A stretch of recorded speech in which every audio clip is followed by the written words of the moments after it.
நான் பார்த்தசாரதி எழுதிய சொல்லாத ஒன்று சிறுகதை.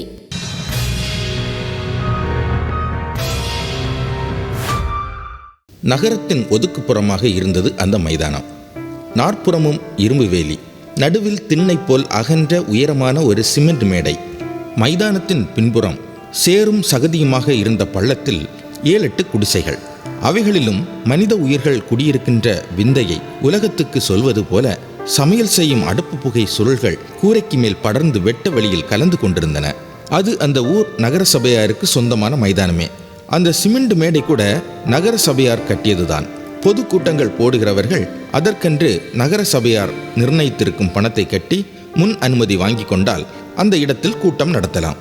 அநேகமாக ஒவ்வொரு நாளும் அந்த மைதானத்தில் ஏதாவது கூட்டம் நடந்து கொண்டுதான் இருக்கும். பல ஆயிரக்கணக்கான மக்கள் உட்கார வசதியுள்ள அந்த மைதானத்தில் எப்போது கூட்டமானாலும் ஜனக்கும்பல் நிரம்பி வழியும். மைதானத்துக்கும் குடிசைகளுக்கும் இடையே ஒரு பெரிய சாக்கடை மைதானத்திற்கு மிக அருகே ஓட்டினார் போல் பக்கத்தில் இருந்தது சுடலையாண்டியின் குடிசை. சுடலையாண்டி மில் கூலி, வயதான கிழவன், ஒற்றை கட்டை. அவனுக்கு ஒரே பெண். அவளை பக்கத்து ஊரில் ஒரு பஸ் கண்டக்டருக்கு கட்டி கொடுத்திருந்தான்.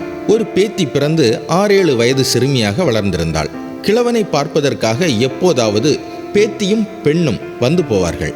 அன்றைக்கும் கிழவனை பார்க்க இருவரும் வந்திருந்தார்கள். மாலை 7 மணி. கிழவன் சுடலையாண்டி பேத்தியை மடியில் தூக்கி வைத்து கொண்டு குடிசை முகப்பில் உட்கார்ந்தான். மைதானத்தில் ஏதோ பொதுக்கூட்டம் நடந்து கொண்டிருந்தது. பேத்திக்காக வாங்கி வந்திருந்த மிட்டாய் பொட்டலத்தை அதன் கையில் பிரித்து கொடுத்துவிட்டு செவிகளை கூட்டத்து ஒலிபெருக்கியின் குரலில் செலுத்தினான் கிழவன். தாத்தா, மிட்டாய் இனிச்சு கிடக்கு என்றது குழந்தை. இனிக்குதா? அவ்வளவும் உனக்கு தான் கண்ணு, நல்லா சாப்பிடு.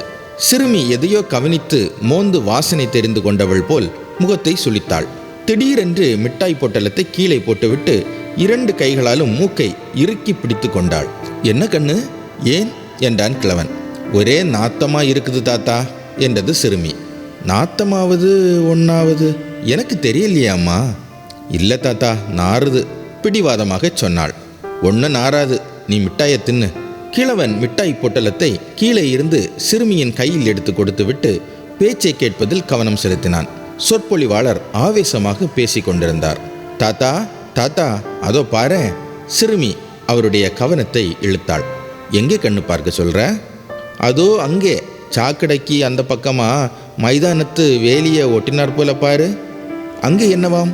கூட்டம் நடக்குது, பேசுகிறாங்க. உனக்கு புரிஞ்சா நீயும் கேட்கலாம். அது இல்லை தாத்தா, இன்னும் நல்லா பாரு. சிறுமி தன் கையை நீட்டி சுட்டி காட்டினாள்.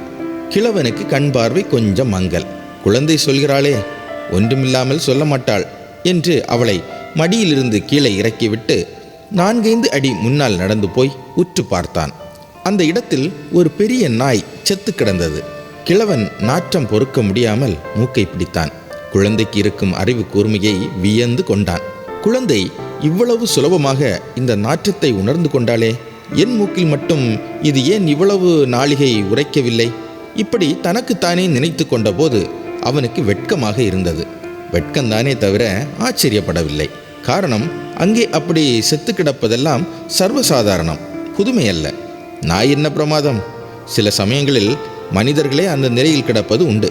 போலீஸ் வரும், விசாரணைகள் தடபுடல் படும். அப்படிப்பட்ட ஒரு வட்டாரம் அது. கிழவன் திரும்பி வந்து குழந்தையை முன்போல் மடியில் எடுத்து வைத்து கொண்டு உட்கார்ந்தான். என்ன தாத்தா, பாத்தியாத? பார்த்தேன், நாய் செத்து கிடக்கு என்றான் கிழவன். அதுதான் நாறுது தாத்தா. சரி சரி, நீ மிட்டாயை தின்னு, அது கிடக்குது. குழந்தையின் பேச்சை ஒரு வழியாக அடக்கிவிட்டு நிலையாக மேடையில் நடந்து கொண்டிருந்த சொற்பொழிவில் கவனத்தை செலுத்தினான் அவன். அது ஒரு பாராட்டு கூட்டம். தேர்தலில் வெற்றி பெற்ற ஒருவரை பாராட்டி பலர் பேசி கொண்டிருந்தார்கள். எல்லாரும் ஒரே மாதிரி தான் பேசினார்கள். அதாவது வெற்றி பெற்றவரை புகழ்ந்தார்கள். கிழவன் கூட்டம் முடிந்ததும் பேத்தியை தூக்கி கொண்டு சாப்பாட்டுக்காக குடிசைக்குள் போனான். சாப்பாடு முடிந்ததும் படுத்து கொண்டான். மறுநாள் மாலை அதே போல் கிழவன் பேத்தியோடு குடிசை முகப்பில் வந்து உட்கார்ந்தான். அன்றும் மைதானத்தில் வேறொரு பொதுக்கூட்டம் நடந்து கொண்டிருந்தது. பேத்தி முகத்தை சுளித்தாள், மூக்கை இறுக்கி பிடித்தாள். தாத்தோய், என்ன கண்ணு, ரொம்ப நாறுது. ஒன்று நாராது, சும்மா இரு. கிழவன் கூட்டத்து சொற்பொழிவில் கவனம் செலுத்தியிருந்தான். அன்று நடந்து கொண்டிருந்தது ஒரு பிரமுகரின் மரணத்துக்காக அனுதாப கூட்டம்.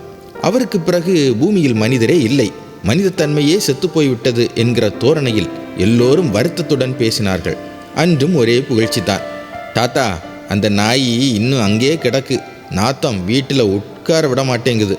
கிழவன் கவனம் கலைந்து குழந்தை கூறியது உண்மையா என்று அந்த இடத்தில் பார்த்தான். செத்த நாய் அங்கே கிடந்தது. பொறுக்க முடியல தாத்தா, உள்ளே போயிடலாம். சரி வா, இல்லாட்டி உன் தொணப்பு சகிக்க முடியாது. கிழவன் குழந்தையோடு குடிசைக்குள் போனான். 3ஆம் நாள் மாலை அன்று மைதானத்தில் ஒரு பிரம்மாண்டமான இலக்கிய கூட்டம் நடைபெற்றது. சிலப்பதிகாரத்தை பற்றி ஒருவரும் திருக்குறளை பற்றி ஒருவரும் முழக்கமிட்டு கொண்டிருந்தார்கள். கிழவன் பேத்தியை எடுத்துக்கொண்டு வாயிற்புறம் வந்தான். தாத்தா, நான் உள்ளே போறேன், வாந்தி எடுக்க வருது என்றது குழந்தை.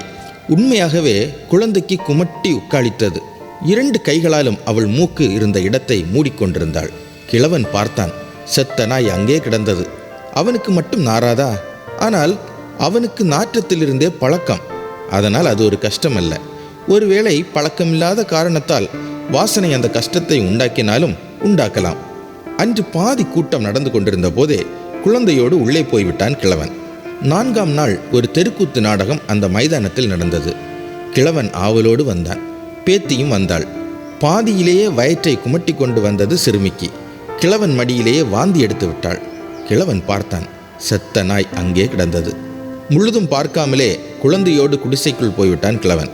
5ஆம் நாள் மாலை சுகாதார வார கொண்டாட்டம். மைதானத்தில் பிரம்மாண்டமான கூட்டம். சுத்தம் நமது பிறப்புரிமை என்று முழங்கி கொண்டிருந்தார் ஒரு பேச்சாளர். தாத்தா, இத்தனை பேச்சு பேசுகிறாங்களே, 4 நாள் அந்த செத்த நாய் அங்கே கிடந்து நாறுதே. பேசுகிறவங்க கேட்குறவங்க யாருக்குமே அது நாரலைன்னு அர்த்தமா? பேத்தி கிழவனை கேட்டாள். கிழவன் சிரித்தான். அவங்களுக்கு அந்த நாத்தம் உரைக்கல கண்ணு, அதனாலே தான் ஒருத்தரும் அதை சொல்லலை. போகிறாங்க போ, நீ வா, நாம் குடிசைக்குள்ளே போயிடலாம். கிழவன் குழந்தையோடு குடிசைக்குள் போய்விட்டான். நான் பார்த்த சாரதி எழுதிய சொல்லாத ஒன்று சிறுகதை கேட்டீர்கள். இதமான கதைகள் கேட்க தாடகை மைந்தர்களுடன் இணைந்திருங்கள்.